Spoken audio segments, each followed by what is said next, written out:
What's up, friends? Welcome to SPDM TV. My name is Mike, part of the SPDM crew, and I watch a lot of TV. We talk about various TV topics, reviews, and general appreciation of TV, past and new. You could follow me on Instagram, Threads, Blue Sky, and Serialized at MLHilty2452 to see what all I'm watching.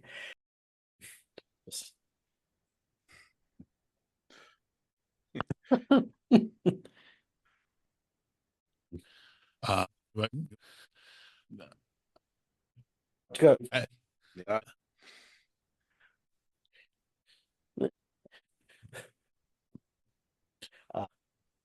This week, we're going to be talking about Scrubs. So we're going to try doing something different where we talk about a show kind of like by season as opposed to the entirety of a show or like a specific episode.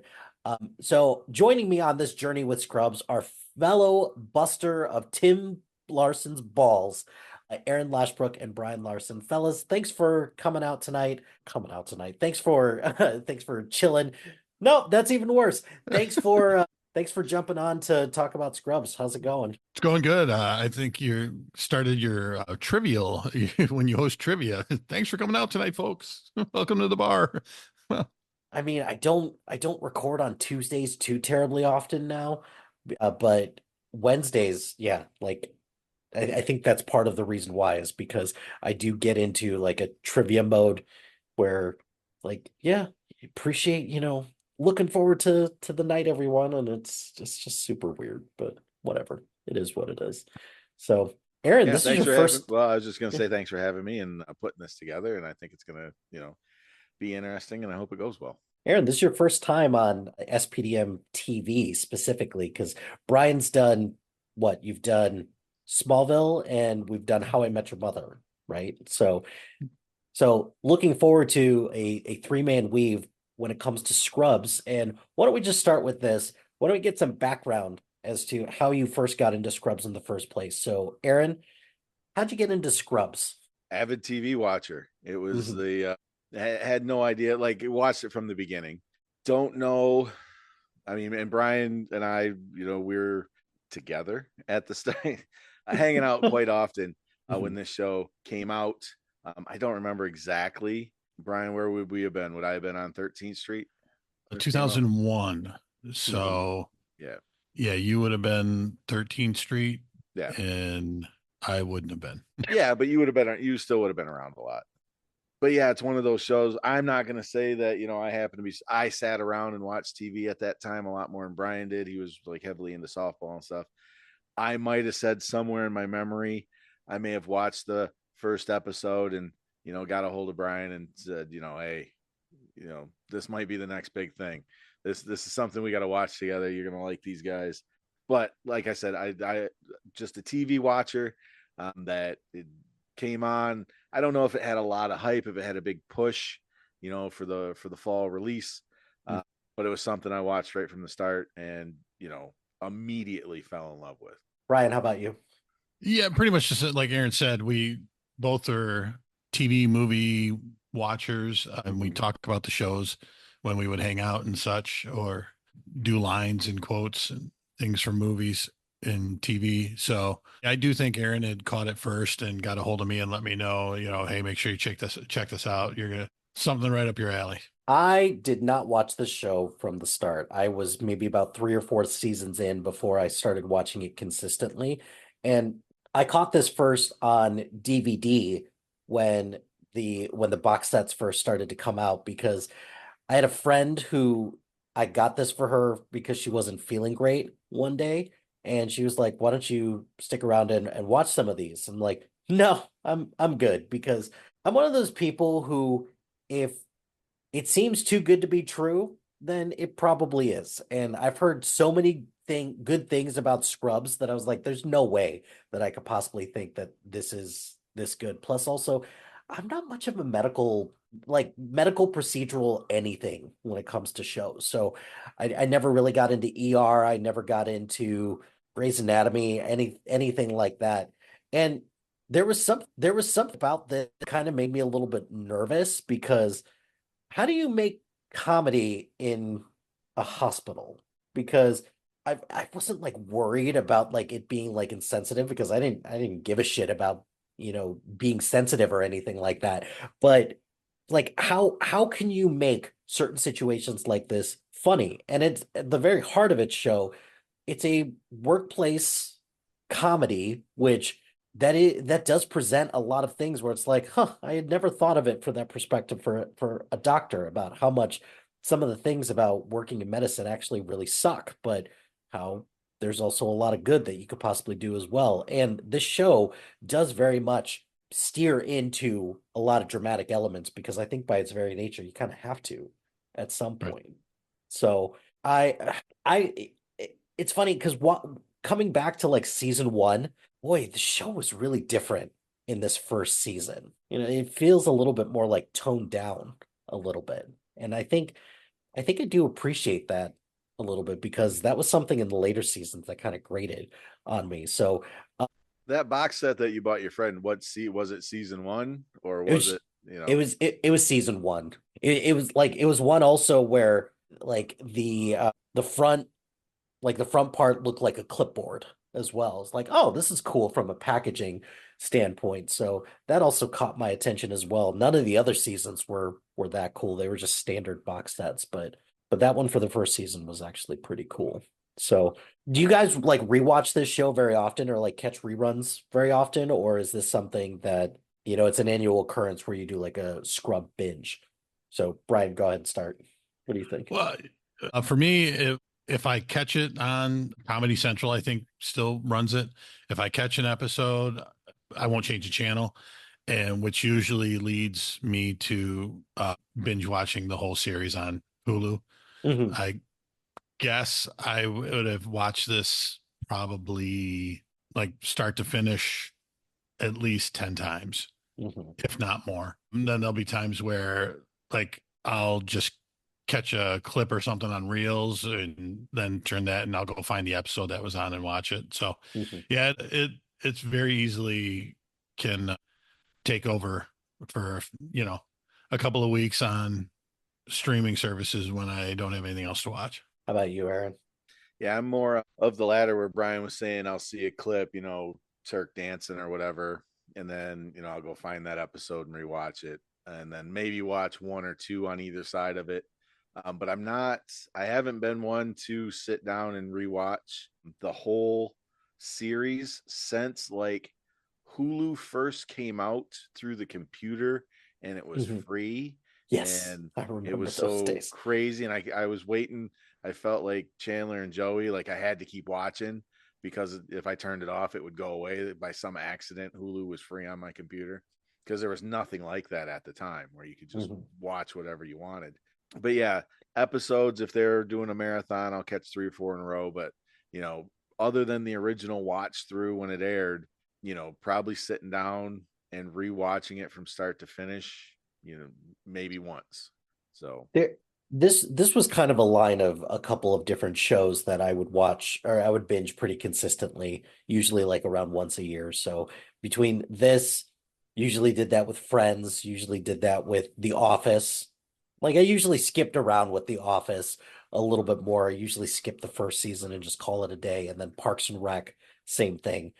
But with Scrubs, I usually watch that from the very start because there's some important stuff in the first season that comes back at some point. So you kind of have to pay attention a little bit more. And it's helpful because some of the more interesting characters in this that have kind of different storylines, they come back. So, like for example, John Ritter, who is JD's dad, he himself does not come back, but the situation with him comes back you know when he dies. Like spoiler for a show that's like over 20 years old. So if you're upset that I'm going to spoil a show about 20 years old, like fuck it, who cares?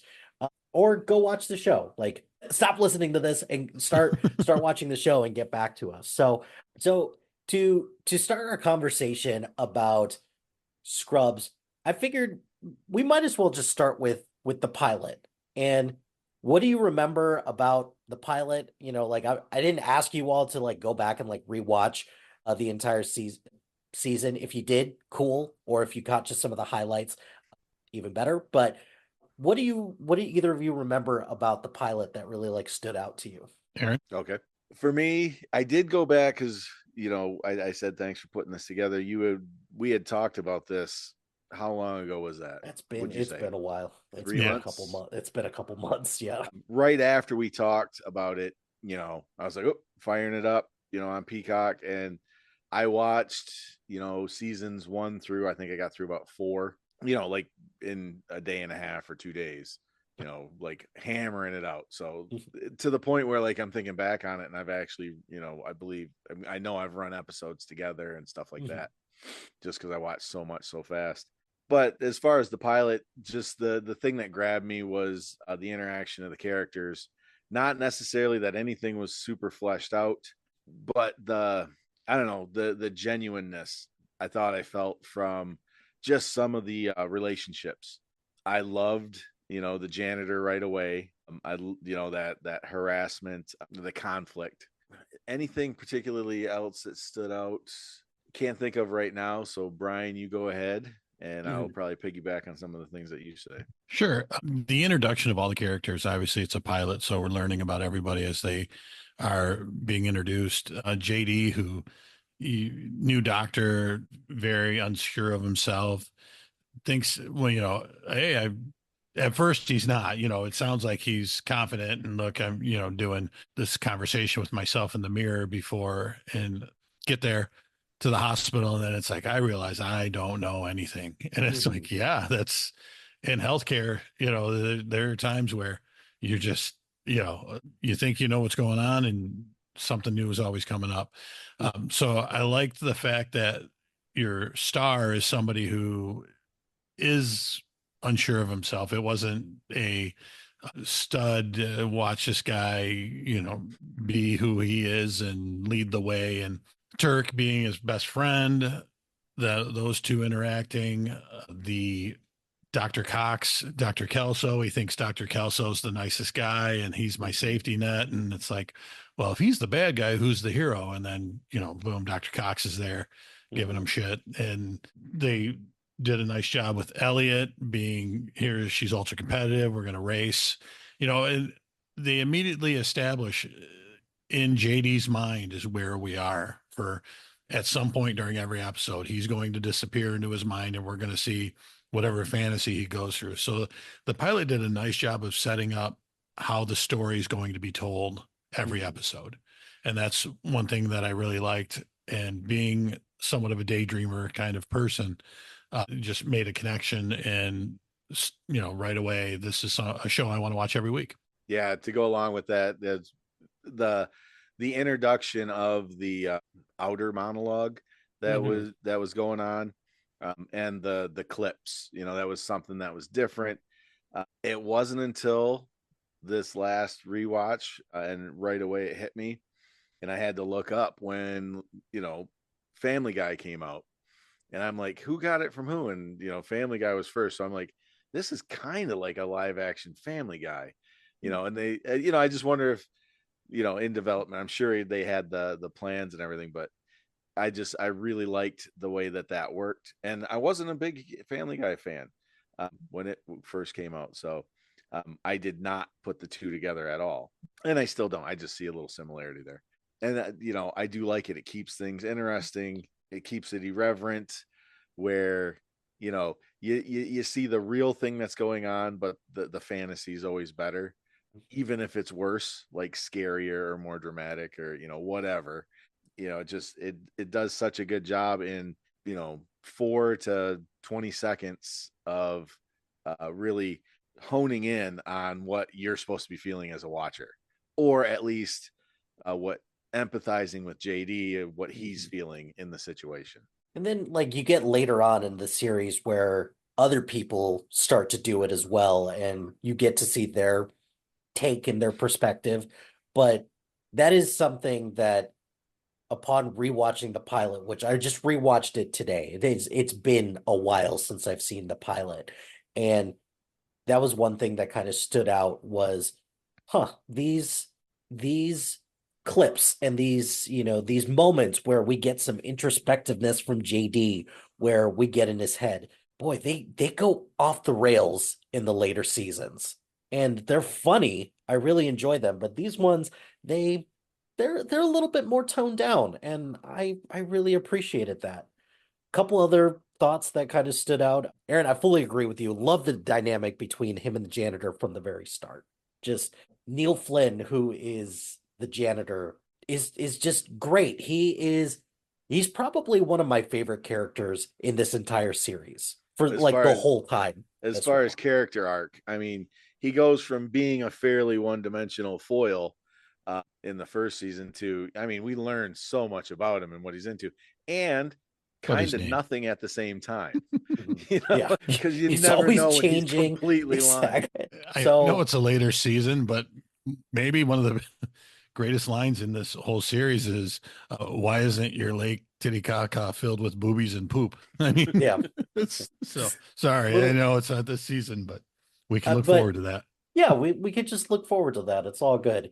The Dr. Kelso and Dr. Cox dynamic also really stood out in this episode because you've got Chief of Medicine who, seems like he's got everyone's best interest at heart. And then you really set up that Dr. Cox is going to be somebody that takes care of JD in his own unique way. And that's something that I really appreciated from the start.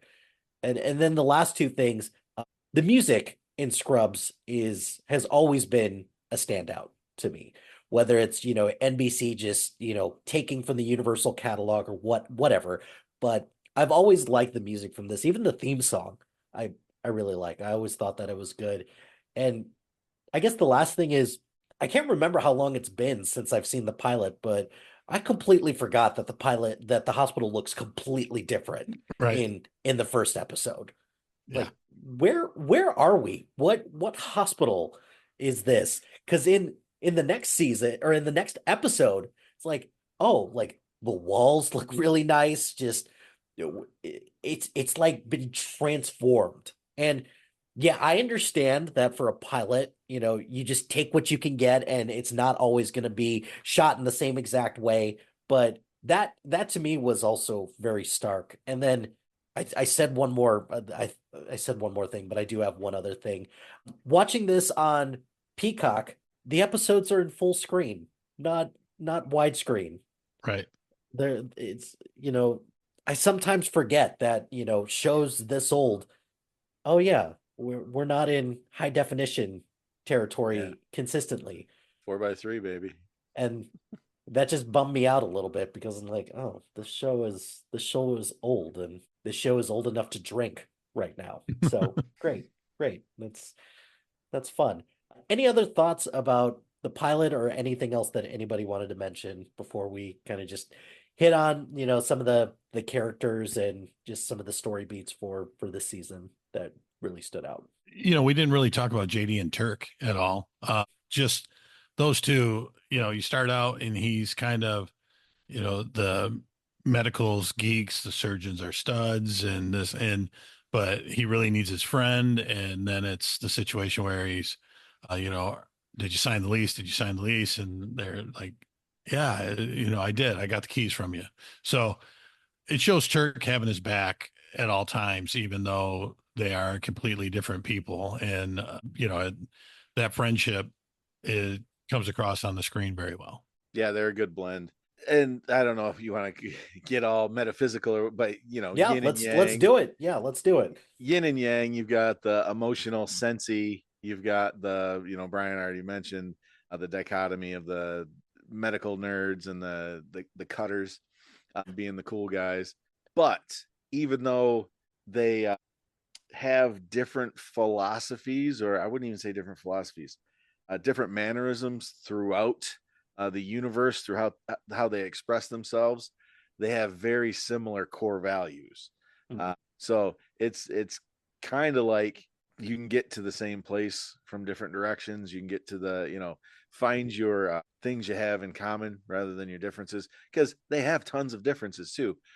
But their main values of And I would even say even JD, and maybe it becomes, characters change as you go through the seasons. Uh, and it's hard to separate everything that you know about him throughout other seasons. But I would say, even though JD's portrayed as the sensitive character, that Turk usually has the more grounded, more core values that, and a lot of times they use it to JD's losing his way, and they use Turk as an anchor to bring him back because he reminds him, that's why we're here. This is what we're doing. You said you'd do this kind of stuff. But just the dichotomy of how they act very different, but when they're childish, when they're goofing around together, they're very similar. But they have that same, they have each other's back, and love for friends and family, and all that stuff that matters, even though they take on life in different ways. Also, with the introduction of Carla and Laverne, who don't jump out at you right away, but you know they end up being important characters as the season keeps going, and you don't realize how big of a role Carla's going to play, but you also kind of do just from the pilot and her interacting with JD right away. Carla could have just easily been just a sassy nurse, and that's really about it. And the fact that it does, like, the show is clearly saying that, like, nurses matter a great deal in the medical industry more than, like, past shows potentially give nurses credit for. That's something, as a kid of a former nurse, I've always appreciated about this show, about how they're not shy about pulling any punches about how much it sucks sometimes to be a nurse and how much they get shit on by doctors. And you even see it a little bit in the pilot, a little bit about how like the nicknames in the show are just so damn on point. I love it so much. And it starts with Carla calling JD Bambi. It's like, and that's a nickname that sticks with him the entire show. And what a perfect nickname for him as he's just like trying to get his bearings under him. Like, there's a scene in the pilot where, like, there's a lot of or like camera lens flares, and like everything's like all chaotic, and JD just looks super stressed out. And as somebody who like gets anxious when it comes to like medical anything, I can't imagine what that's like on your first like week as an intern at a hospital, when by all accounts, like, this hospital isn't like in a shit neighborhood, but like there's also a lot going on here, that things come up, and it's got to be really chaotic. So, and what I think what Aaron said that kind of stood out was that Turk is kind of like the anchor for JD, and I agree with that. And it eventually does become Turk, and even Carla to some extent or another become a little bit more of an anchor, because Carla has no problems, like telling JD when he needs to like get his shit in order, kind of similar to Turk. And that's probably one of the reasons that makes them such a strong couple to begin with. But yeah, that's something that I'm glad that they established in the pilot from the very start, that, you know, Turk and JD have been friends a long time. They've been through a lot together, and this is just part of just the start of just another chapter in their life where they get to continue to expand on their friendship, but also learn what it means to be a doctor in these two different fields. So, all right. So I sent you both a list of a couple storylines, a bunch of characters. We've kind of talked on some of the characters. We haven't really talked about Elliot. So yeah, let's start with that, because we've talked a little bit about JD, we talked a little bit about Turk. Let's talk a little bit about Elliot. So to me, like, I knew the actress who played Elliot because she was in Roseanne. I was like, oh, okay, this is interesting that she's gonna be in this. But Brian, give me some of your initial thoughts on Elliot as, just a character, and kind of somebody that's a little bit different from, this core cast for, the main three characters. The actress, yeah, I saw her in Roseanne also, and I remember seeing an interview early on that her nickname was Second Becky on set. She portrayed what happens a lot in the medical field for women who aren't nurses. I mean, because in the 60s, when the women were nurses, men were doctors. And if you see a woman in scrubs in a hospital, I hate to say it, and all the feminists can get as mad at me as they want, but you immediately think nurse. You don't, till you see him in a white coat, you don't think doctor. And Elliot did a nice job of trying to smash that concept. And she was very proud, knew she had to fight hard to be a female doctor. She didn't jump into bed right away with some of the other doctors. And with this, the comedy that it was, there was, that happening. I worked in a hospital for a little while as an occupational therapist, and I never once had sex in the on-call room. I'm a little pissed off about that because I watched ER and Chicago Hope, and they all did it. How come I didn't? But maybe it was just me. Oh, well, hold on. Did you present that as an idea for you to do with one of your coworkers? I did not Or because I or enjoyed or my job.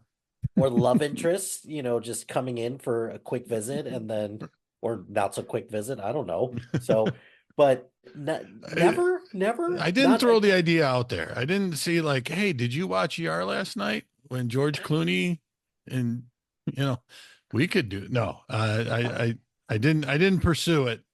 I just thought, they would. And none I of them delivered newspapers for 3 years in middle school, and not did. No. once did anybody offer to pay their $2.75 via touching anything. It was just a booby flash or a booby flash. I No, covered it actually. yeah, I think the Elliot was written very well for this first season. The character actually developed. She had a love interest obviously she had a flirting interest with JD, and we dealt with that, which I love the fact they didn't draw that out. It was subtly in the background, boom, here's one episode of it. We got through this episode and we're done. Okay, it's kind of a background thing, and then they introduced TV's Scott Foley, and he became Sean, the boyfriend. So yeah, the Elliot character was just developed very well. Beginning early on, she was nervous, but she was a strong woman who did her job pretty well. Hid in the same closet at one time as JD, and they have the other episode where they were about to kiss, and Dr. Cox shows up and Cox blocked them. Blocks. Yep. And Yeah. and he's got, they do the clock with the 48 hours where they got to kiss again or they'll be in the friend zone. And, again, a JD fantasy minute where he thinks about getting put in the friend zone. And so I think they did a very good job, the writers, developing all the characters. Elliot, the big three, we can call it, Elliot, Turk, and JD, they did a good job with all three, but outstanding job with Elliot. Aaron, anything to add about Elliot? Elliot, I'd put, Brian was just saying the big three. It's almost, I would go 2 and 2. JD and Turk, they have their whole thing, and the show is obviously focused around them, more JD than Turk. But as far as Elliot, and I would throw in Dr. Cox, I don't know how writing rooms work. I don't even know what a writing room is, or if the show even had one. I'm assuming there's tons of writers or several writers.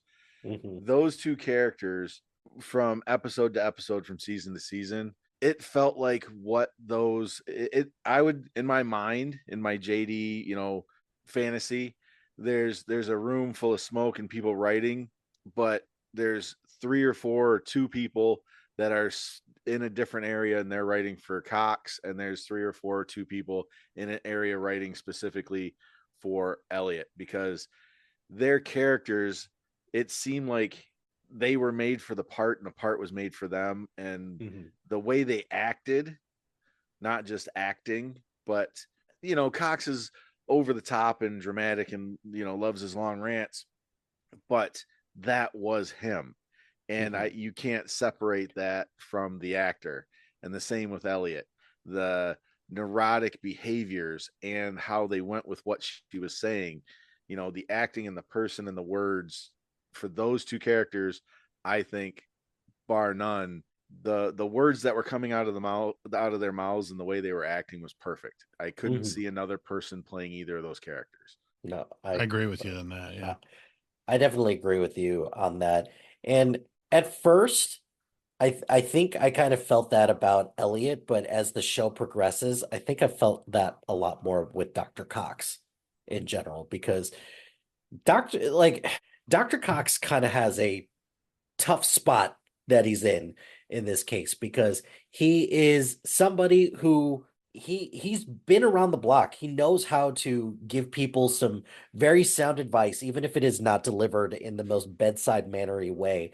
But that experience is super helpful, especially for these group of doctors who don't know any better. They're just going off of what they learned in medical school, which I'm sure we've all been there when it comes to starting a new job where it's like, well, it doesn't say, I'm not saying like we all like take everything by like at face value and by the book based on like the manual or how you're trained on stuff, but we've all been there at a job where you're trained on something and then you get on the floor and they're just like, yeah, that none of that shit applies right now. You just Oh, got to do what you got to absolutely. do. That's So 100% accurate when it comes to medical. Yeah, you learn all the terminology, you learn all the basics, but until you get on the floor and you're doing it, it's completely different. I think one thing that I like about Elliot a lot as a character is that not only did she, kind of what Brian was saying about kind of bucking some stereotypes when it comes to women in the medical industry specifically in like becoming a doctor, it's that Elliot also, she wasn't your typical love interest per se, because she was also super competitive in a lot of ways. We see that from the very jump about how competitive she can get, with racing up the stairs or, not giving someone an answer or not giving JD an answer to a question at rounds when she knows the answer herself just to make her. Because I imagine that, yeah, it is probably that competitive.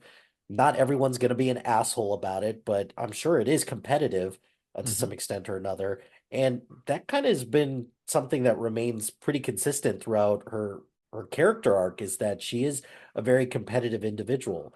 Whereas like someone like JD, he's not like he's a very caring individual. He's sensitive. So, like being super competitive about stuff, that's not really his thing. And that's one of the things that I thought would have bonded her and Turk a little bit more from the start, but they have pockets of instances where they would interact with each other. Like I watched the episode where Elliot comes and hangs out with JD at their apartment, and she is just keeps inserting her foot in Yep. her mouth by saying stupid shit like, "Oh, is that Morgan Freeman?" It's like, "No, that's my mom." Like, dude, like stop talking. Like, Right. but I did appreciate the fact that, Elliot didn't take shit from a lot of people and she stood up for herself. And was it always in the most effective way? No, but at the same time, I still did appreciate the fact that she was not your typical love interest where all she was doing was doting over JD and then that's it. I I think they did. also, oh, go ahead, Aaron. Sorry. I think they did a good job with her. Once again, like I said, writing for her. And it could get distracting because everybody's mentioning, she had the strong personality and would stand up for herself. But then in the same episode or even a couple episodes later, she'd have a breakdown. And that's real life. That's what some days you feel great and everything's clicking, and other days nothing goes right. And it wasn't just a one-dimensional character, even though she wasn't my favorite. I do respect how it just wasn't the same old everyday. She was the tough girl all the time that didn't take no shit from anybody, Mhm. or she was a basket case that was always crying.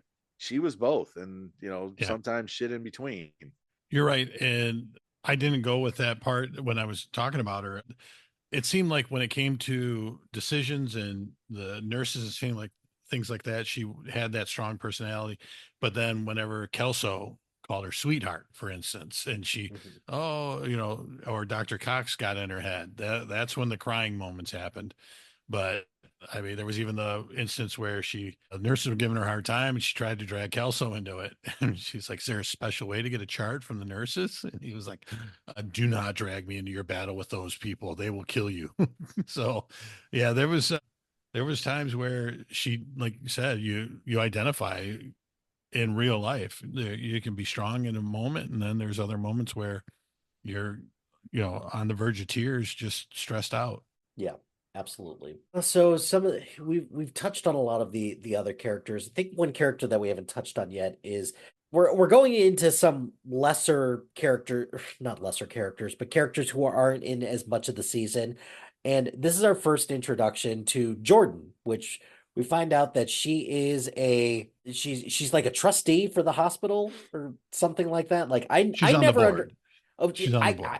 I don't understand how hospitals work because they are like they're businesses. They like I don't get how hospitals work sometimes. So pardon me if I sound ignorant about that. But she's on the board, and then she was a patient and she like hooks up with JD, and then you find out that she's Dr. Cox's ex-wife.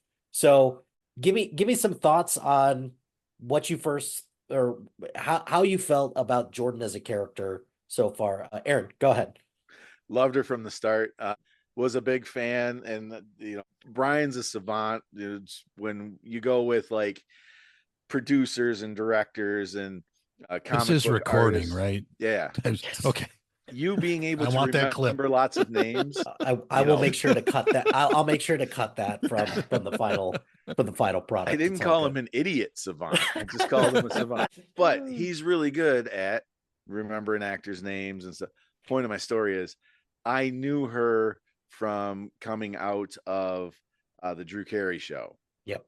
So I already liked her from that. And what a introduction. Yeah, greatest way to bring a character in and just cause havoc.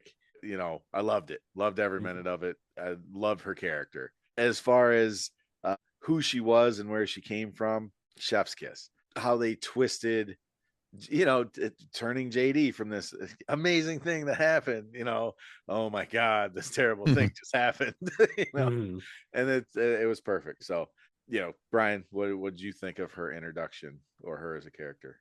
They did a very nice job of introducing her as the, stuck up board member, the person who gave the most money's daughter. That's why she's on the board. Ends up Dr. Cox's ex-wife, obviously. And then they have to go to her to save his job because pretty sure that's the one where he punched Kelso and because he was hammering on Elliot. And no, that was a different one.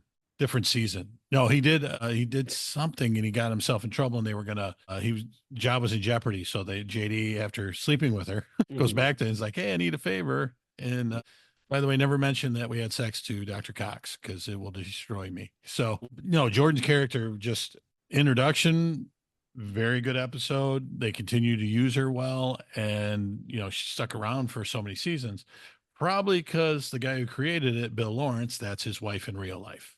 Yep. So, but yeah, the Jordan character's just another one, that you can get behind. She's kind of bossy, kind of bitchy. Well, I think he just laid there and she did what she wanted. But she talked about many pool boys and cabana boys. And flight attendants. But I loved Jordan. Thought it was just continually a great character. So the fact that she was on the board, that would have made for an interesting dynamic by itself, but to make her Dr. Cox's ex-wife, I think that was just a brilliant move because you don't see it as much this season because they're still largely estranged, but you see it throughout the course of the series, just like the love-hate relationship that they do have. And as you see that it turns a little bit more into, a loving, kind of healthy relationship.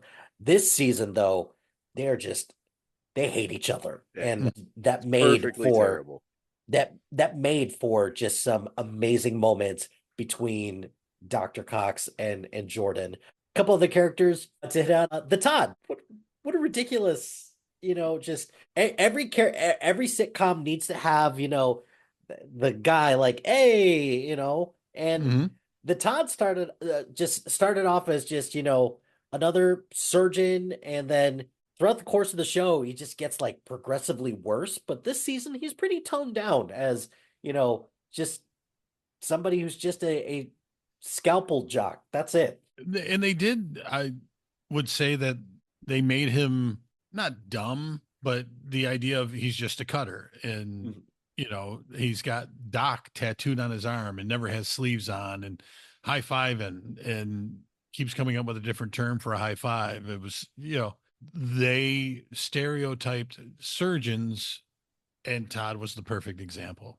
Yeah, one where you guys both said they had maybe an idea, a sketch, a guy that they were going to use to be kind of the bro, and just let him devolve throughout the seasons. He started off as the high five guy, and then just became the sex crazed, probably latent homosexual, just all these weird things about him, you know, that just kept building on his interestingness, Yeah. and I don't think at any point, like, he's never mean. He never is actively working against anybody to try to do anything. He's genuinely always helpful, always positive, you know, trying to get in someone's pants or at least talk about getting in their pants.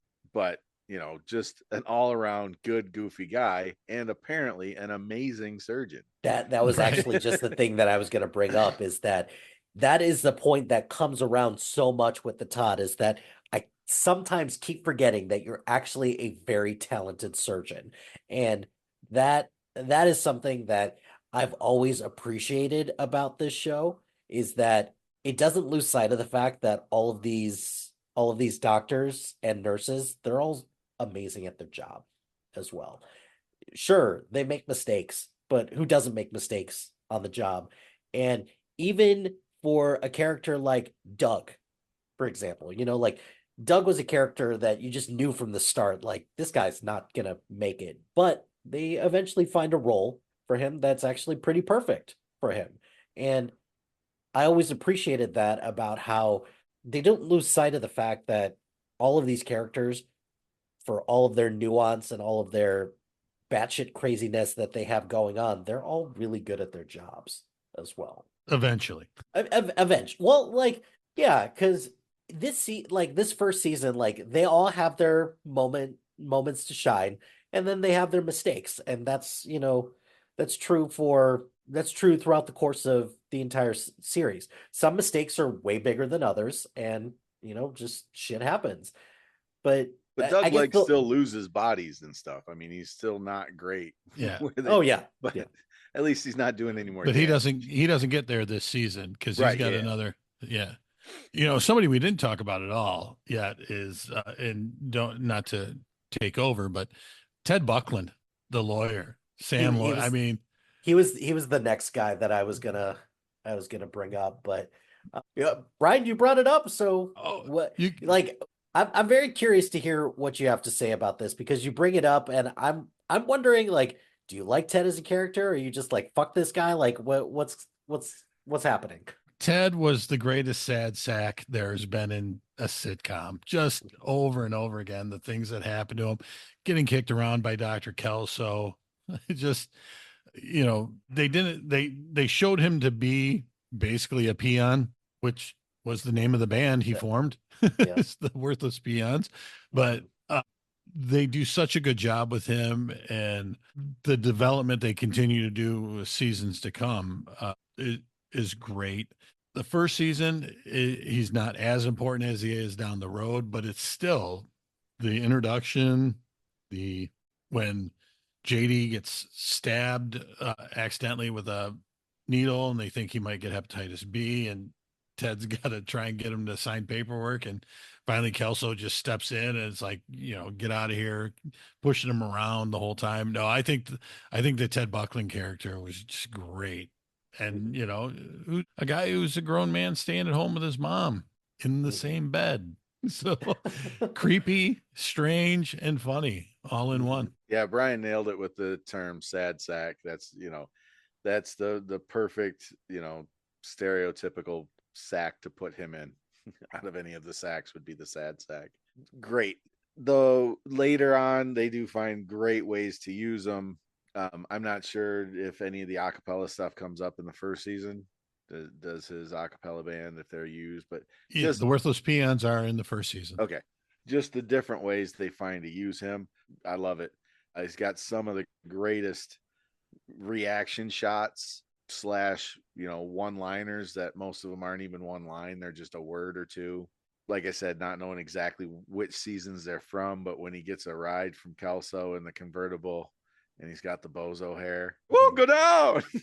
Won't go down. Just stuff And like just, that. Just hearing him go, oh, Yeah. I mean, Yeah. That's what I was like. It's not even one liners. It's sounds. It's one words. I think one of my favorite Ted moments is when him and Dr. Kelso's dog are in a are they're in a battle to see who could listen the most. It's like, Ted, speak. Hello. yeah. You And then know, he like, said, and the girls are in there and they say something to him. He's like, I can win this. shut up, I can win this. Baxter, sit. Ted, sit. That's a great scene. Shake. Left hand. That's your right hand. Hello. But it's interesting also, like, because what a great way to show someone's a sad sack by putting them in an a cappella group as well. And I'm just reading up on it, like this was a legit a cappella group. Like they toured around for a while up until the guy who played Ted his death in 2020. So that you know that's really cool that they did that, because they get introduced at the end of this season, and they have a couple episodes like each season where they like sing a handful of songs, and except the Well, nights. they became part of the theme of the certain episodes. Like, Mhm, this is my band and we do cartoon theme songs. And mhm, then it was important because every time they sang, it went along with whatever plot was going on. And I mhm. actually believe the episode My Hero is where they're doing the cartoon theme songs. And that's Mighty second to Mouse. last episode of this season. Yeah. So, and it struck me that in the first episode, Ted kind of sounds a little bit like he's just going to be an asshole lawyer who just like don't get sued. Like, whatever you do, just do anything you can not to admit that you did something wrong, unless the person's dead, and then fine, you can admit it all you want. That's no problem. But he kind of starts off as like, oh, this guy's kind of, I hope this guy doesn't turn into an asshole, and then he's just the furthest thing from it. Right. He might be like the nicest guy in the entire show, but you're right, he is the saddest, or the saddest of all the sacks that ever could sack. So, but he's also like an endearing character as well. Like, that he genuinely cares. Later seasons, he does kind of like up the dumbness a little bit, but I think he might be the only one that's not like outstanding at his job, from being a lawyer, even though like he does have a bunch of successes, saving people's asses when it comes to them getting in trouble. Yeah, Yeah. Ted is He is. Ted is an excellent background character. Yeah. And was flexible enough to use wherever they needed him, to invent. They're like, well, we need somebody to come in and say something to move this scene along. It's going to be Ted and he does this now. Mhm. Give him a harmonica or whatever. Exactly. All right, so couple guest stars. We brought up good old Scott Foley as Sean, Elliot's, one of Elliot's love interests this season. Their relationship, like I felt that it was they made a great couple, but it also made sense why she broke up with him as well. In the first season, absolutely. Yeah. She So, was starting to fall behind as a doctor. Having a personal life is tough when you're putting that much effort into it. And mhm, she just finally had to make the decision, and he did everything he could, stand there with the roses. I'm going to stand out here, and then having her walk through them. What a great scene.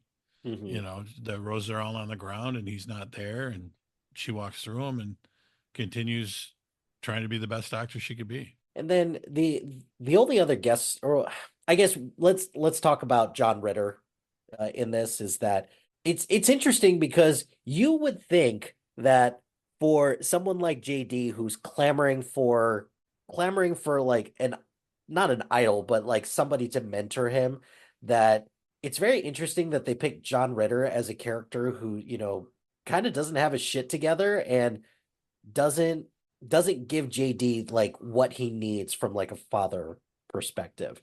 But I think Sam is a really interesting character, and I thought the dynamic between him and Zach Braff was really strong as well. So, Aaron, any thoughts on John Ritter as JD's dad? But I thought it was great. I loved John Ritter before this and during it. You know what I mean? He Three's Company, Eight Rules of Dating My Daughter, whatever Yep. that was called. I watched that for years. I hadn't, I it kind of fell off, towards the end. So before he died, So he but saw him in this. What do you mean? I don't know. he died. So he Yeah, fell off at the end. I He fell died. off from He died. watching the Oh, show a couple seasons before. yeah, because You know, they continued on after he left. They brought in James Garner and continued the show. So right. But no, I was just but saying I wasn't anyways, watching it before that. But anyway, so when he showed up on here, I thought it was great.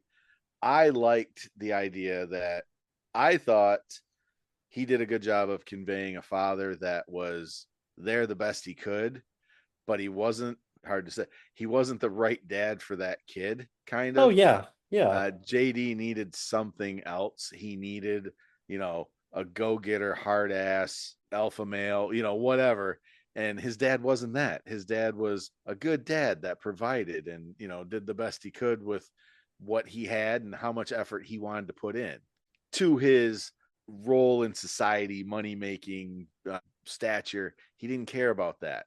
Mhm. I believe he was a good dad to the boys, but just not so, he didn't want to be the top salesman. He was Mhm. fine just being a salesman, Yep.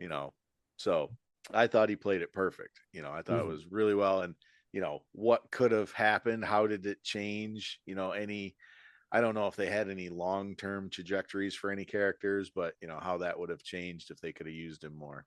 yeah, the episode they brought the parents in, it was, Turk's mom was there and Elliot's mom and dad, Marky Post. I remember playing the mom, and they were presenting a paper to everybody so that the parents were there to listen to it. And then John Ritter just showed up too, kind of thing.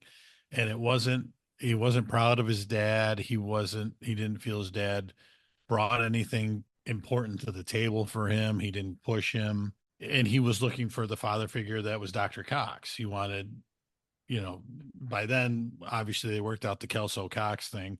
Now it's just, I'm looking for support, a male figure that can push me and believe in me. But even Dr. Cox was, hey, your dad, I'm sure he would want to come and listen to your lecture. Mhm. And he calls him, and then he's like, and it's funny because I don't remember the lecture, but he repeats it back to him in a way that made him sound like he was really interested in biochemical reactions in the atoms of it's like, and then what ends up happening? Well, a buddy of mine might buy 3 cases of staples, so I got to leave, and ends up not showing up. So, but at some point, father son relationship, what you're going to get from your dad, and he's going to be the best that he can try to be, but he also has to try and make that sale that he needs to continue to support when he can. But yeah, I thought John Ritter, uh, you wanted to see the Jack Tripper, John Ritter kind of thing in a comedy, and they didn't really put it out there except for, farting a few times. But it was just another well written job with a guest character.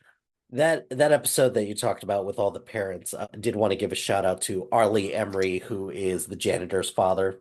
Just Oh, inspired, definitely. Yeah. inspired choice Yeah. for that. Just what a great addition How about that? That's great. Yep. to an already fun cast. He's like, get So down and give me 20. Dad, there might be fecal matter on the floor. two other characters who kind of are recurring characters. JD as a love interest before him and Elliot get together. Alex, this was an interesting character that she's a social worker. I like their kind of pseudo meet cute of being stuck in an MRI machine. That was kind of interesting. I'm very confused about how we get from you're a social worker at a hospital to you're a potential drug addict. But hey, whatever, that's fine. We needed a way to break them up so him and JD or him and Elliot could eventually get together. But any thoughts on Alex as JD's love interest before he gets together with Elliot? I think you nailed it on the head with the meet cute, and I think you've used that term before, Mhm. maybe in the movie group, and perfectly describes it. That whole stuck in the MRI, and for some reason you just can't look, or there's no like her wallet's in a locker in the other room. Just go through it. But it was great. What a good setup to set up some anticipation, and kind of like Brian was saying, they got it out of the way with him and Elliot. They didn't do the Sam and Diane 6 seasons of will they, won't they, or however long that lasted in Cheers. Uh, you know, you knew it was going to happen. They gave it a few episodes. They let it happen. They gave it, an episode, and then it was, And let's then move on. it was done. Yeah, for But for this, they even did it shorter. It was stuck in an MRI, some sweet, funny bantering going back and forth. And was it all in the same episode, or does he get to see her in the next episode? It's about 3 episodes, the arc with Alex. The first one, she's in the MRI the whole time. They pull her out of the MRI and he goes, "Oh," and oh, they thank cut God. it. Oh, thank Right. God. Or thank God, yeah. Yeah. And then the next episode they show her face, and that's when they're dating and he can't commit to her because he's still trying to do the doctor thing, but then he tries to talk to her when she's on a date with another guy. Right. And then the next episode they go with Well, the drug and laws. what I was just going to get to, and I took too long to get there. And Brian, you rightfully interjected to bring me back to what I was going to say. Right from the meet cute to the moment what's going to happen, oh, this is happening. She's too perfect. They had to get rid of her. Yeah. Perfection doesn't exist. Well, and just their true words have never been spoken. But they're the I love because the whole thing with her getting stuck in the MRI machine and JD just getting it in his head. It's like, oh, I'm enjoying my time with you, but I'm reluctant to ask you out because I have no idea what you look like. Right. And yeah, is that a little superficial? Yeah, but guess what? We've all fucking been there. So like Right. if there's ever a time where it's like what an interesting way to bring that up and make it medical show applicable as well. And I thought that was really really interesting. The drug thing, whatever. Like people have drug problems all the time that you don't notice, and shit happens and it is what it is. And then I'm going to throw it out there. It didn't seem to be a problem for her. no, it didn't seem to be a problem at all. And then I guess the last guest star before we maybe kind of talk a little bit about some of the patients in this season, because this is just a nice transition. Brendan Fraser Yeah. as Jordan's brother Ben. Can we do one? Because I know we're going to spend some time on this. And just in my rewatch, one of the episodes that sticks out that had a guest star, because they had some of the greatest guest stars. And I don't know the actor's real name, but it's just Jack from Will and Grace. Oh, Sean Hayes. Yeah, Sean Sean Hayes. Hayes. Sean Hayes. He's Yeah. I thought it was a Sean, but I wasn't sure. he's another intern. Yeah. But yeah, the episode where he's outshining JD, and then in one episode, they did really good story arcs within an episode, or character arcs within an episode. Nothing gets to me. I don't let the bad in. And then it's like, that kid's gonna last an hour, a week, 2 months, but he's gonna die, and I can't do this anymore. And it's like one episode went from, and it was kind of in the grand scheme of things, if you think it's kind of out of place, because this character who's never been around the hospital is all of a sudden, the number one intern and leaving all in the same Nick episode. Murdoch. All in one episode. Yeah. You know, but I totally bought it and I loved it. And I thought he did a real good job of, you know, conveying the stress of being a doctor and how I don't know what the statistics are, but how they don't burn out constantly because of that. Right. And how they wrote him, you know, they introduce him. He's doing chest compressions on a guy on a gurney, and they do the trumpet, the royal trumpet, dun, dun, dun, dun, as he comes in, and it's Nick Murdoch, and they keep coming to him about that same kid, and like you said, that kid's getting to him and tells Elliot like a pimp, no, when you get home, there's going to be a voicemail on your answering machine where I'm asking you out, but I just don't want to do it right here. And, you know, by the end of it, you see that the medical field can crack people. It can, you know, weigh on you to the point where you take everything in that you're trying to help and save. And sometimes people die. And I think in a funnier, different way, I believe Turk throws that line out in the pilot. One way or another, everyone stops bleeding. I mean, that's true. A great line. So, but yeah, Sean Hayes, that episode's that's a killer episode right there. That in that hallway moment when he's talking to him and he says, you know, what do I say to their parents? He had a good 7 years, you know, and it's like, even just saying that, you know, I don't know why I get a little choked up, you know, it's gotta be tough shit. Like, and tough stuff to deal with, not like telling the parents tough shit. I guess now back to Brendan Fraser. I'm sorry, do you have something more about Sean Hayes? No, I didn't know if anybody else wanted to talk about. Oh, sorry, you were talking to Matt. Hilty, yeah. So like, I'm looking back at some of the other random guest stars here that just make like cameo appearances. Like Jimmy Walker is in this, the Dynamite guy. He's in this. Carrot Top is in an episode. Boy, you're right. This show has some pretty amazing guest stars. Oh, it's crazy. In this, and then this is just like season one, where like you get shit guest stars for season one, and then it just gets like better and better throughout the course of the show. But like Brendan Fraser might be like one of the best guest stars like throughout the course of this show, maybe one of the best guest star arcs like in TV in the last like 20 years.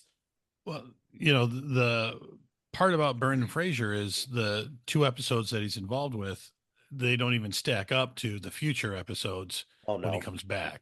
So, but the 2 episodes in this, it's, you know, he's got the nail through his hand and it's funny, and you're introducing him to JD for the first time, and that Dr. Cox can have a relationship with another male that JD wants so bad. And it's just funny over and over again that JD's trying to insert himself to be a friend, and it's just not happening, but gets to go out on a drinking night with him. And Brent, you know, Ben is his character's name in it. Ben's feeding me drinks all night and I'm pretty drunk, you know, and talking about, you know, pleasuring a cue stick. And I mean, just the lines that Ben had the whole time, and calling out Dr. Cox for being a dick, you know, and making fun of him in front of JD. It was just all I call it busting balls, like we like to do to Tim. You know, Ben was that guy to Dr. Cox, and just good character.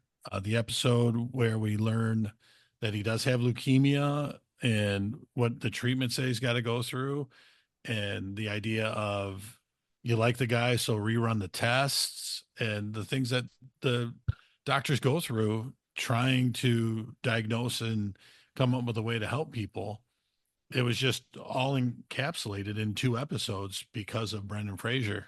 And not to mention the crazy black and white camera bit that he did with it. Yes. Yeah, that was so good. Talking about, you know, we don't want to get into where it goes, and everybody knows it was 15 years ago for those episodes. Right. But in the famous words of Mike Hilty, if you didn't watch it, fuck you. You should have watched it. Yeah, fuck you. Fuck you. Gotta be one of the greatest episodes in TV. Oh yeah, for sure. By far. Right up there with the clock episode and How I Met Your Mother, you know, as far as just wrecking you.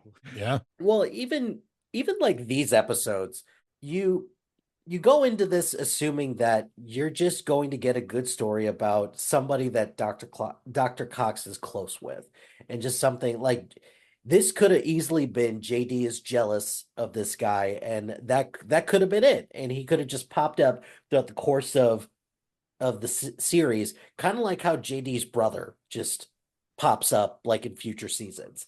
But what we have here is a character who I love that he's related to Jordan and he chose Perry in the divorce. Like I just find that hilarious.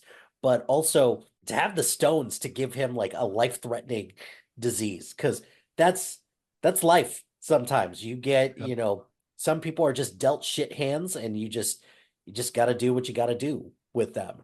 And I think that's something that shows just the fine balance that the show really knows how to walk, is that they really know how to amp up the comedy when it is definitely applicable, but then also sprinkling in these heavier moments where it's like, oh shit, like this is like serious. And you see the effect that certain patients have on the core hospital staff as well. Like every season there's at least one or two patients that like everybody rallies around, and sometimes they save the patient and sometimes they don't, and them the bricks, sorry. Right. The other big thing about the Ben episodes is it shows a chink in Dr. Cox's armor, because he's not going in and he's not there and he's not being supportive and he's not taking his, you know, time to go visit him, because like he says, that's just not a patient. That's my friend. That's Right. my friend who's got this disease. And we all know what this disease is going to eventually kill him. Mhm. So I don't need to sit in there with in his room and watch this happen to him. I will remember my time with him and continue to do my job as a doctor. And it was like, wow, that's a dick move, but it's also how you cope at sometimes when you're dealing with trying to save someone's life or trying to be there and support them or find a way to help them. Mhm. Well, and they set the tone, they eased you in pretty early. They're like, this goofy flashback guy talking, external monologue. Within a few episodes, the one where they set you up to think that one person's going to die, and then Mhm. all three people, there it's like one in Yeah. three people who One in enter a three people. hospital, you know, and you're like, okay, and they do like a split screen, and it's like, okay, Turk's got this person, JD's got this person, and Elliot maybe has a person, and it's like, all right, so we got to pay attention, one of these three, and by the end they kill all three of them, and it's like, holy shit. Yeah. I wasn't ready for that, Mhm. but it kind of eases you into what they can do later, with Ben. Because if that would have been it, I know it's a ways down the road, but if that would have just hit you from out of the blue, but it's a reason that people watched the show that long. It's because they knew you're going to get laughs and you're going to cry. And if Mhm. you don't, you're a monster. You're an asshole if you don't, feel something for some of the some of the situations that they're in. So, like for example, you've got, just some of the patients that kind of wind up in this. So, second episode, there's the guy that refuses to quit smoking, even though like everybody knows he's on a trajectory to possibly get, lung cancer, like some type of lung disease because he's been smoking. And just the advice that Dr. Cox gives to JD is like, you can't save everybody, but more importantly, you can't save people you can save a lot of people, but you can't save people from themselves. And like, that's really like solemn advice, even though it's shitty to hear, but it's also true as well.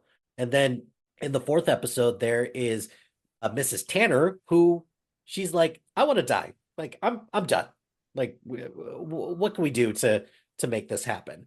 And it introduces just like a lot of like conflicting things about that, because as a doctor, I mean, what's first first rule of being a doctor? Like, do no harm, or like some shit like that. Like, we cannot do any harm or anything like that. Do But no harm. when Yeah. I don't fucking know, man. I'm not a It's a doctor. Hippocratic oath. Yeah. Do no harm. Hippocratic. Oh, Hippocratic. I don't say no. words. But Hip Hop Anonymous. Hip hop. But actually, that episode you just said, it's My Old Lady, episode 4. That's the 3 death episode. Also, Mhm.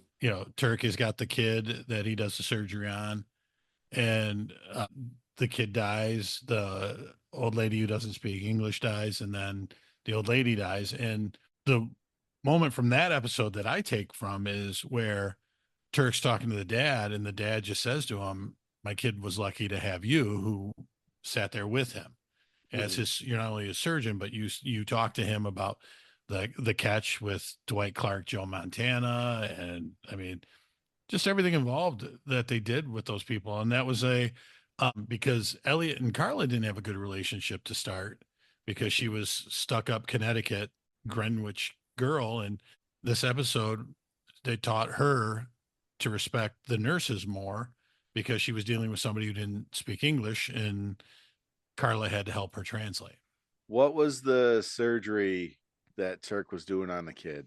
Because now that because he had a conversation with JD that made him better at talking to the kid.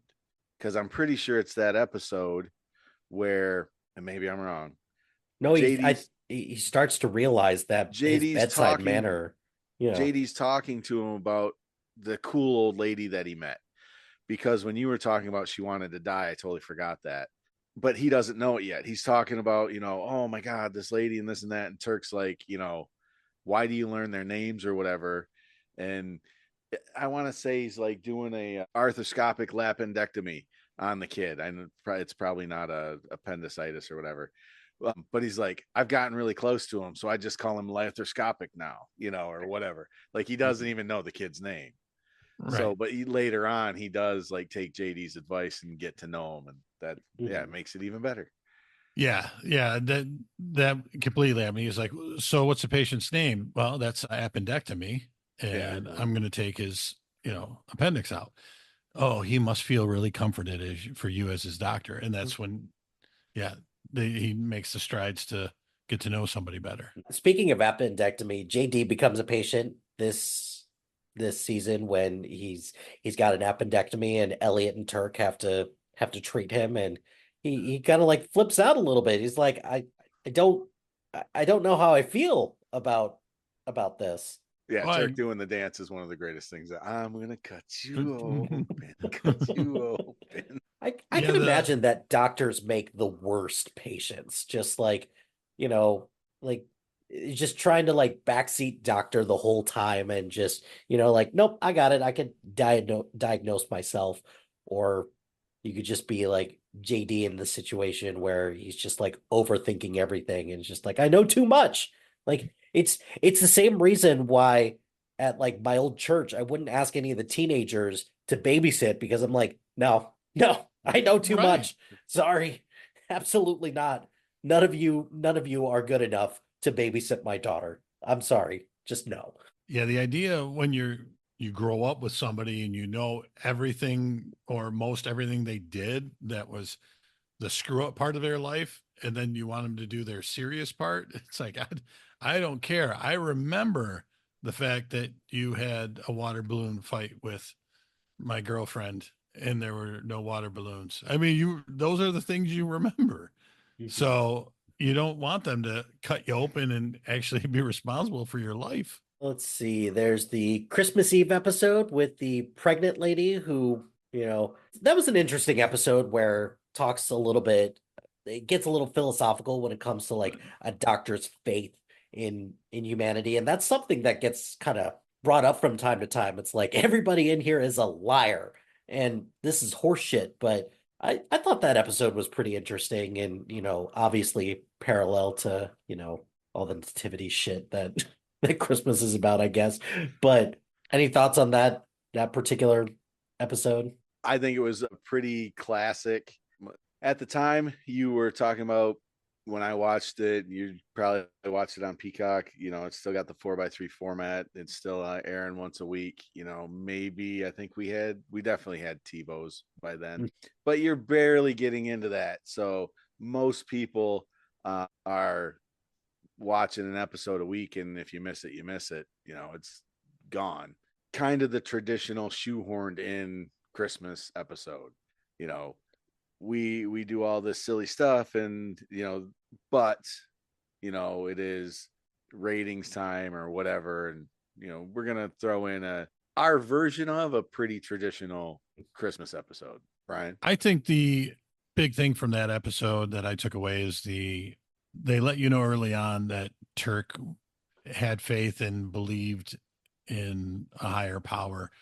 And after dealing with a night of people coming in and the drunk driver killing somebody and just what the horrific scenes that you see as an ER doctor overnight at a time when we're supposed to all be good people and it's Christmas time and such, it can make you question your faith.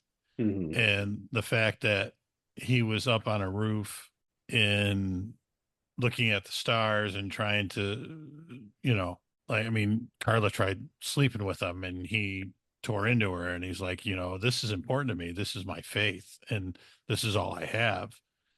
And then he's standing there and realizes that this woman in a park that there's no way he ran all that way to get to, but they said he did.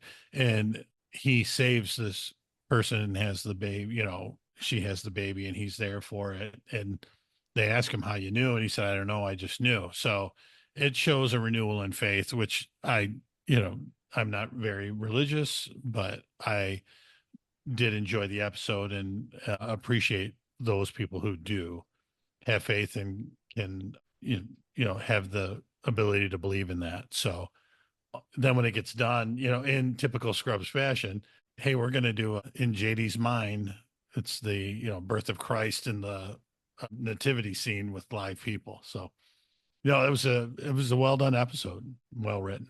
That's really it for the patient. So we could hit on a couple of these storylines. One storyline that I wanted to ask you both about is, did you ever buy that there be any potential that Dr. Cox and Carla could end up together? No. Yeah. Wow. I don't know. I'm firmly with Aaron. The answer to that is no. And I always found that like a weird addition to this season. But Brian, sell it to us. I don't know if I could sell it. There wasn't. Yeah, well, okay. Now I'm thinking about it a little bit. It's just Turk showed up and he was the arrogant guy who, hey, love you up and down and blah, blah, whatever, rightly and so tightly and ever so. Yeah. But that was Dr. Cox too. But she got Turk out of it right away and kind of broke him down. So that's why they could be together. And I don't think you could ever break Dr. Cox down. And she knew that. So you guys are probably right. It was just, I love the fact that they did go on a date and, it just drove Turk nuts. That whole part of it I enjoyed. So I guess that aspect of it, made me think, boy, this could be a good thing, but you guys are right. It could never work. I mean, if you relate her to Cox's ex-wife, Jordan, both strong-willed, both sassy, both very smart, but very different personalities.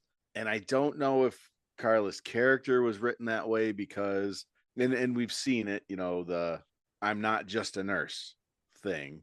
Compared to Jordan, she never had anything to prove to anybody. She could just slap a guy around and, life was just fun and games. And, like I was saying, both sassy, both strong-willed, but Carla always came off as having something to prove, with also somehow maintaining a holier than thou attitude. Right. Which Jordan really never did. Jordan knew she was a piece of shit.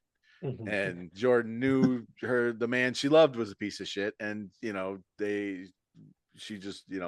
she wanted that to work, and worked at that work. And where I don't think Carla would have. Carla would have worked at changing Cox, and that never would have happened. So kind of what Brian was saying.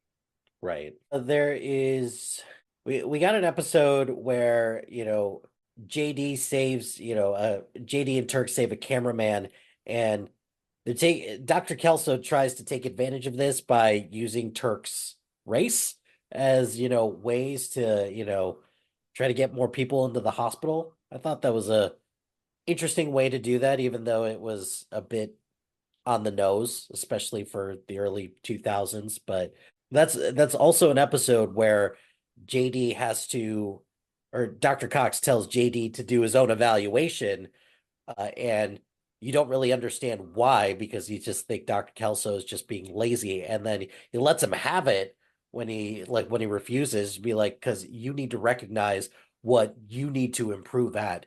Like I can't do that. You got to recognize it in yourself.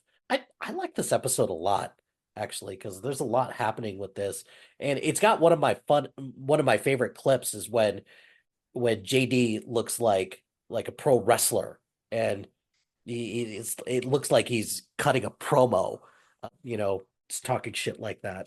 Because I'm the intern. I'm the intern. Yeah. Yeah, I like the episode too. What were you just saying? I did like it happened over and over again where you're thinking Cox is doing one thing. He's Miyagi in a lot of ways. A lot of times he's using, pain for growth or, misdirecting you over here to get you to learn something over here. Yeah, the whole thing where do your own evaluation. You think it's coming from a place where, I'm not a paper pushing, this is something Bob Kelso wants me to do, and I'm never going to do that, and then he turns it in and he's like, you took this serious, didn't you? Because this is really important. And you're like, oh shit. And JD's like, oh shit, because I didn't. So, and it's like, oh, I should have saw that coming because, Cox is Cox. Yeah, there's several storylines, like you said, in this episode. They save somebody, and it's starts with JD was all excited. Yeah, let's do a promotional thing. You and me, we saved a guy, and here's a picture. You and me, I got my arm around you, and then the only part they use of JD is his hand around him, and it's, hey bro, come and get your, MRI. So, and Turk knew it was coming. He's like, no, they're going to turn this, he was on the one college program twice because he was the black kid. So I actually stole from this and made my staff do their own yearly eval one year and told them to write it out and turn it in. And it was kind of the same situation. They didn't know how to take it. And it was like, hey, it's just a chance for you to self-evaluate. And I think the best thing out of that episode, though, is the end where he is in front of the board or in front of a bunch of the other doctors. And he says, hey, I want to take a minute to talk about one of the interns I think special. JD, he really cares, and goes on about JD. And that's where another time you learn that Dr. Cox is actually invested in JD. And even though he'll never tell him or try to never tell him, but he is actually sees what JD is a caring doctor and sees the potential in him. So it's a huge moment.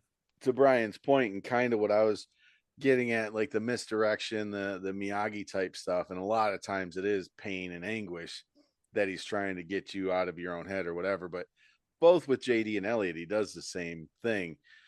3-4 episodes, hounds on him, teases him, whatever. But in the moment when they really need something, it's like he slides the mask over and gives this little sage advice, and he's like, you got to do this, you got to, and then he's like, now get out of here, Sarah, or, whatever. And but it just makes you love him. And because like what Brian was saying, as a viewer, some of these things don't happen in front of him, and to the board he's got there, but several of the things do, like I was saying, where like he actually tells them like, you got to do this, or and then sometimes it's maybe you're not ready for this, and he's just being honest, he's not being a dick, and it makes them once again self-evaluate and usually make the right choice, and they're like, no, I'm doing the right thing, I can get better, learn more, get the Foley catheter in, whatever it is. Yeah, medical jargon and such, You had to go to the catheter that goes in someone's penis. Okay. I mean, it's the only one I know. The only one that I'm legitimately concerned about.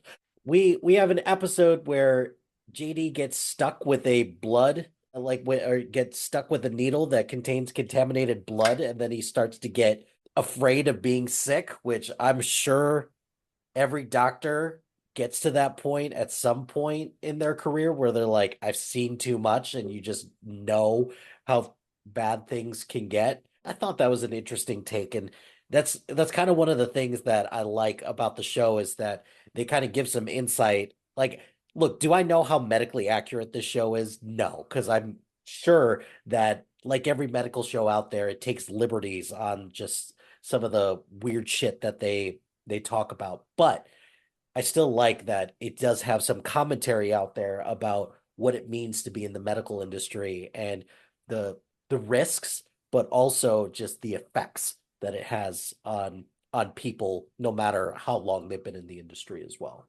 Right. That episode was they thought he might have Mhm. hepatitis B, and it was a good TED episode also because he was involved in trying to get him to sign paperwork that not blaming the hospital. Yeah, Was it a? It was a Doug thing that got him stuck, right? Was it Doug? I do think Doug startled him and the needle went in the air, and yeah, but that had to do with there was the patient who was quarantined and he went in and he was trying to connect with him. That was the Judy Bloom, read the Judy Bloom books, Tales of the Fourth Grade Nothing, changed his life. And then next thing you know, he's worried about seeing him. So he trades him off to Dr. Cox. And that's, he's having that self evaluation moment where he's like, I'm a doctor who's scared to treat patients. Do you want to be my friend? They're just, yeah, there's times where you, like you said, Hilty, you see too much and you kind of back away from it. It tears you up. And then I guess the last storyline to talk about, the end of this season, when they've spent about a year in the hospital and they're kind of becoming cynical assholes. But Jordan blows them all up by revealing all of their secrets to one another. Boy, what an asshole thing to do. And then not just from Jordan, but the show to be like, I'm going to reveal all these secrets and then we're just going to fade to black. But hey, that's network TV for you. They gotta find a way to get you to come back for season two. And I'd come back after something like that. That fucking sucks to have somebody do that. So, any thoughts on the finale for this season? It's one of the reasons I love Jordan as a character. Mhm. This was perfect. Can't happen anymore. Not enough people watching network TV cliffhanger. Who shot JR? This was better. God, the ecstasy she has in when she's just laying it all out there and you know naming everybody and he's hitting on your wife or girlfriend. I had sex with him and it was good. Just all of it. Just nailed him Just down the one thing line. after, yeah, one thing after Just another. way to blow it up. And what are we going to get next season? Because you've just ruined all these storylines that they could have run with for 2 more seasons. Loved it.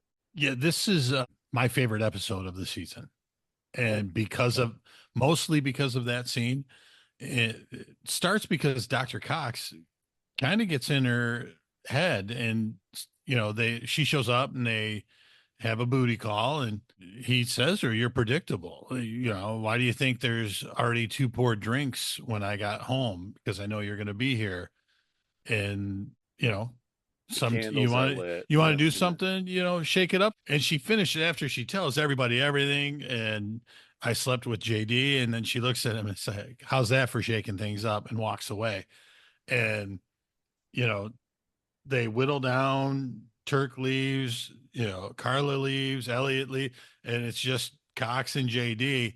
And then Cox stands up in perfect Cox way and just kicks the chair out from behind him, basically across the room, Mhm. and then walks away. And boom, what's going to happen next season? So, yeah, it made me want to come back and watch the next season for a sitcom. Yeah. So that was going to be my next question, actually. And, Brian, completely unrehearsed, saying, what your favorite episode was of this season. So I will kick it to Aaron. What was your favorite episode of this first season? It's kind of a cop out now, but it's why I brought it up earlier. That, and nobody corrected me on it, and I think it was the first time where, like, they kind of pulled the rug out of you as a viewer. It wasn't as dramatic as Ben, but in that episode where you're 100% banking on one of the patients are going to die, and then they go and kill all three of them on you, and you're like, oh, this is different. This isn't as formulaic as anything we've watched so far. So that was one that I think kind of turned the tide for me, with knowing what I was getting into, and kind of set itself apart from other sitcoms. Other sitcoms had, a sad episode per season, maybe, dealt with a, very special Webster today, whatever. They all had a very special episode of Different Strokes. Or we're going to go with the, I didn't want to go with the sexual assault of the young boy. Okay. Handsy McTrain engineer. Yeah. But like they would throw in every once in a while, or, but this fourth episode, whatever it was early. And every 3-4 episodes, sometimes back to back, they'd hit you with some deep ass shit that made you think, made you sad, made you care about the characters. Other ones, most of the episodes, I wouldn't say are like, this episode is the perfect episode, or this is my favorite. I'm more like clips. So it could be a clip from this one and a clip from that one, and scenes, and and they're the ones that people gravitate to, because when I try to find a stupid GIF to send you guys in a chat, it's like I'm looking up Scrubs, and it's like every one of them, when Turk and it's not, I don't think it's from this season, when they're dressed like pimps, and I think it might be the start of the second season or somewhere. Second or third season. Yeah. When he because he joins their the residents medical or for something. Yeah. Oh yeah, that's right. He's gonna do he does a medical rotation, or a surgery rotation. Yeah, that's what it was. But like, and I don't want to, like, I guess I'm a basic bitch, and I just like the pumpkin spice latte in the fall, because the things I find funny are the same, like the same shit other people are clipping and find. And I don't have to look too hard to find what I'm looking for, because 4 million other people liked it too. It's I'm not that deep. Hilty, what's your favorite? I'm gonna go with the basic bitch answer and go with that first one with Ben, when he discovers that he's got leukemia, and it's not as big of a pull, like rug pull, as the episode that Aaron was talking about, but the thing that JD goes through in that episode, where he's like, this has got to be a mistake, like this, and you're expecting, like a sitcom would normally do, to be like, nope, we mixed up the results, you're fine, everything's fine, everything's going good. But no, they went for it and be like, nope, you've got cancer, dude. Like, this sucks a lot, but most other sitcoms would shy away from that, and they didn't with that. So when Brian was talking about it earlier, I was just trying to remember the scene. It's when they're in the bar and they're having a good time, and JD notices his hand's still bloody, right? And he's like, whatever. Well, they both notice it, but yeah, that's, and then everything changes, and I'm not sure if there's a musical cue or whatever, but just to pile on something that was brought up by Hilty earlier, the music is just phenomenal. Like, they'll just drop in REM banger, or something you're just not ready for out of nowhere, and I'd never put it together that they probably had a huge musical library to choose from. Yeah, they put out 2 Scrub soundtrack CDs, and they're both real good. They're on Apple Music, and you're welcome to listen to them. But a close second for me, episode wise, was the My Bed Banter and Beyond. It's the episode where they get together and break up, basically in the same episode. They got the pizza as the clock, as they're eating the pizza, the clock is wearing down. But it also has this, somebody's doing a documentary talking about relationships in hospitals, and they talk to Dr. Cox, they talk to JD and Elliot, and basically every one of the stars at some point about their relationships. And it's just so well written.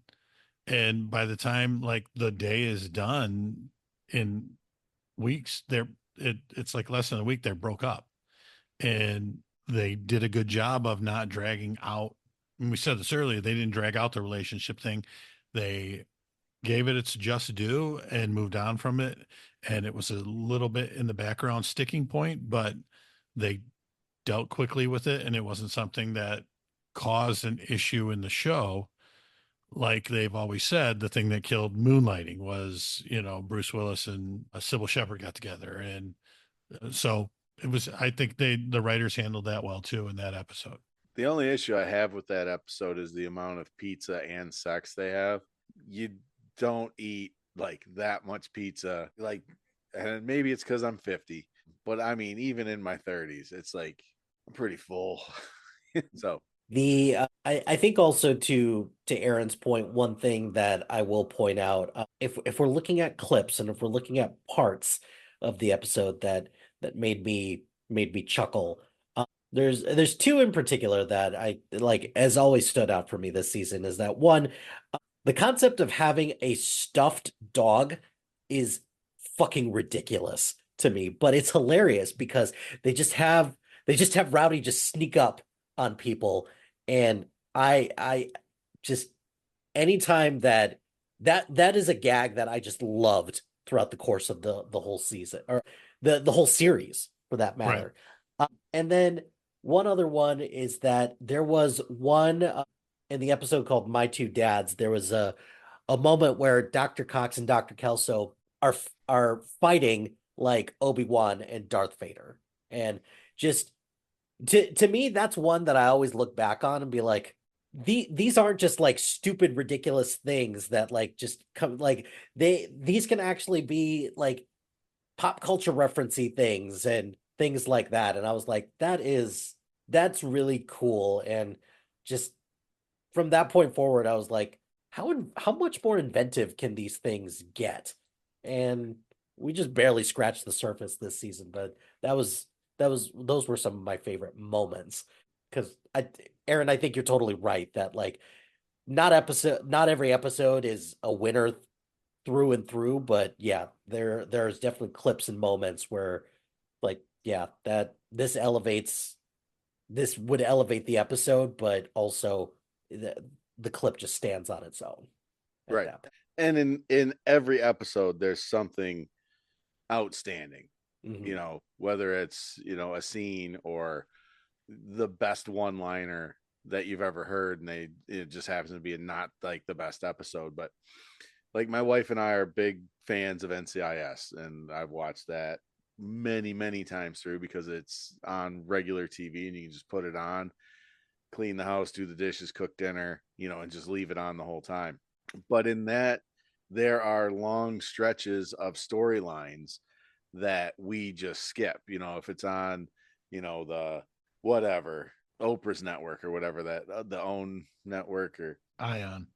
Yeah, Ion's another one. But it's on like 3 or 4 different networks, or it has been at times where we could watch it like 3 days a week. There are long stretches that if it's in a particular storyline, like we just know we're not going to watch it for a few days or this week on this, because this channel, it's in this string of. With Scrubs, it doesn't matter. There isn't a storyline or a stretch or even an episode I don't think I would turn. I'd, whatever it is, there's not like one that's like bad. Yeah, I would. Yeah. I would have to agree. And for this to be the case for the first season, that's a really strong indication of where the show's going. It's not until like season 6 where there's like a couple storylines that I'm like, I'm not feeling it. And that's not necessarily the show's fault or anything like that. That's just kind of the natural progression of a show. But also, it just goes to show that they've built up enough collateral that by the time season 6 rolls around and there's a couple storylines, and I'm like, they've done their job at that point. Right. And it just remains great throughout the course of the whole series. And Yeah. a big credit to Bill Lawrence, the Mhm. creator of it. The only thing he really had under his belt before this was Spin City. He didn't have a lot of TV involved. He didn't, he kind of new on the scene thing, and throws out Spin City with, obviously Michael J. Fox, and then Charlie Sheen and Heather Locklear. And a lot of those characters actually guest starred throughout Mhm. Scrubs, and, just turned that into going into Scrubs, and then continued making shows that he's still doing stuff today that people talk about. A lot of the great stuff he's done, like Ted Lasso had a cult following, and one of the shows I love is Shrinking, that Yep. is on Apple Plus. Just a great show. So, yeah, Bill Lawrence deserves a lot of credit for what he did with Scrubs. I would have to agree with that full-heartedly. So any other final thoughts? Anything else that we didn't cover? I feel like we covered a lot of ground, but is there anything else that we didn't cover that you wanted to get off your chest or talk about before we wrap up? Nothing jumps to mind for me right away. If we were going to rank characters we like, and that probably not the right time to do this, but out of the main ones, and I almost don't want to open this can of worms because if we're wrapping it up, but I'm going to say it. No, you've done it already. I've So already said, Carla just never did it for me.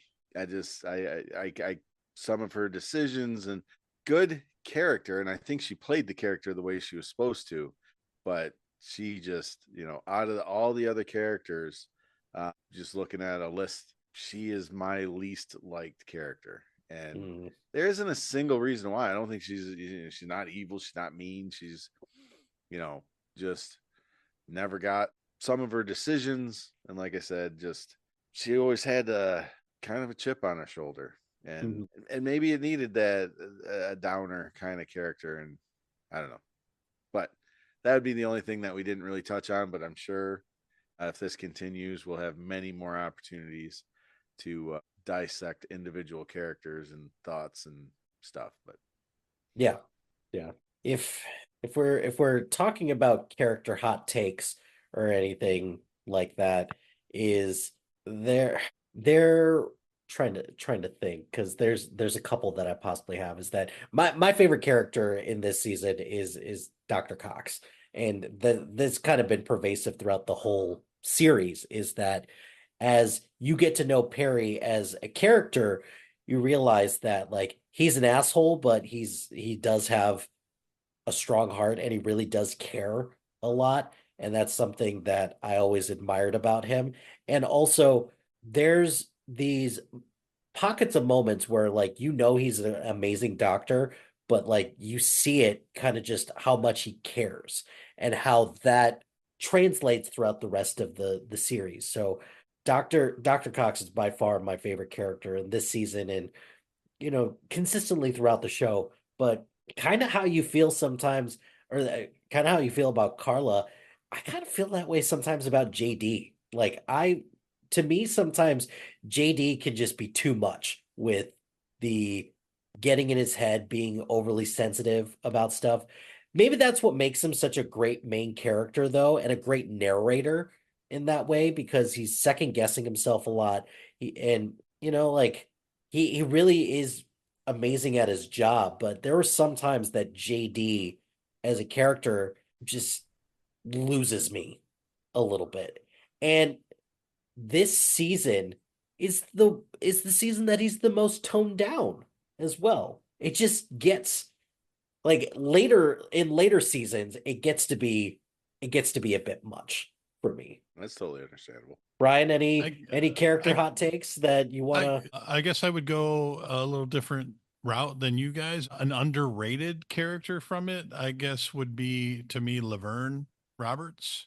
Just and she does build as the seasons go on, but this season it was a character who was there who kind of was the slap yo mama kind of character who was just there as a just token kind of, this is the person who's here saying the funny stuff. And but as the seasons go on and the writing for her builds, it's you appreciate Laverne more and more. So Mhm. for the first season, where you see the character develop to, Laverne was a little underutilized in the first season. A little. Well, and I guarantee like your knowledge of where she becomes or what she becomes. I don't want to say it's clouding your judgment, but you see what's gonna happen with Right. her. That- Yeah, she's a totally awesome character. And then after she passes, she dies. and they But- bring in Shirley. Oh my God. That's Just reminds me so much of the movie Beer Fest, where Landfill dies and then they just bring in Gil. It's like, hey, I feel like I've gotten to know you all so much. Will you just all call me Landfill? What the fuck is going on? What is this? But it's hilarious though. But it's so funny because since we have seen the show, doing like a retrospective of this and being like, boy, like this is how they were during this season and how they end up becoming towards the end of the series. It's like, boy, this feels very different. And I think that's kind of what I like about particularly the first two seasons, is that it does feel a little bit more on the grounded side and feels not as fantastical as it gets like later on, but that's not to say that I like hate the show for it or anything like that. It's just I think these first two seasons are just where it really hits its stride. And I hope to God that you two would want to talk about season two, because I love season two a lot. So I want to talk about season 2, 3, 4, 5, 6. Yeah. okay. I And we'll stop at enjoy the 6. show so much. That's it. Yeah. So Well, I was already thinking we'd do 1 through 4, then we'd lump 5 and 6 together, and then do the finale. I have a soft spot for that 8th season. The one pre-interns, the first season that they go to get on ABC. I actually really like that season. So yeah. So I'm looking forward to potential future talks about this. So, guys, thanks for coming on. Greatly appreciate it. Do you have anything you want to plug, or do you have anything? Where can the people find you if they want to continue the conversation about Scrubs? So, Brian, I'll let you go first. You can find me on the Comics Corner podcast. Comes out every Wednesday on New Comic Book Day. It's part of the SPDM crew, or you could find it anywhere you download your podcasts. Comics Corner podcast with Beelar and Danny P. And also, all of us here are members of the Busting Tim's Balls movie group. And those come out on Monday when Tim gets his head out of his ass and has them edited on time. Amen to that. Aaron, anything you want to plug or? Yeah, just like Brian was saying, the BTB movie club. I'm part of that, so you can hear my sultry voice one day a week. The sultry tones. But yeah, also part of the SPDM crew. So Thanks, guys. I'll give you your $5 the next time, or the first time I meet you guys in person. So appreciate the time, guys. Looking forward to future Scrubs talks down the road. thanks, Mike. That's going to do it for this episode of SPDM TV. Be sure to like, rate, and subscribe to anything and everything SPDM crew wherever you get your podcast. Join us on social media on Facebook, Instagram, X, Threads, YouTube, and Blue Sky at SPDM Crew. Check out our website, soon to be out, at spdmcrew.com. Shout out to High Flyer Creative Studios for making our awesome logo. Greatly appreciate their support. And if you have any needs for marketing, logo, or brand standards, contact them at highflyercreative.com. If you've got a podcast idea or you're interested in being part of the SPDM crew as a guest or collaborating, email us at spdmcrew@gmail.com. Until next time, happy watching, friends.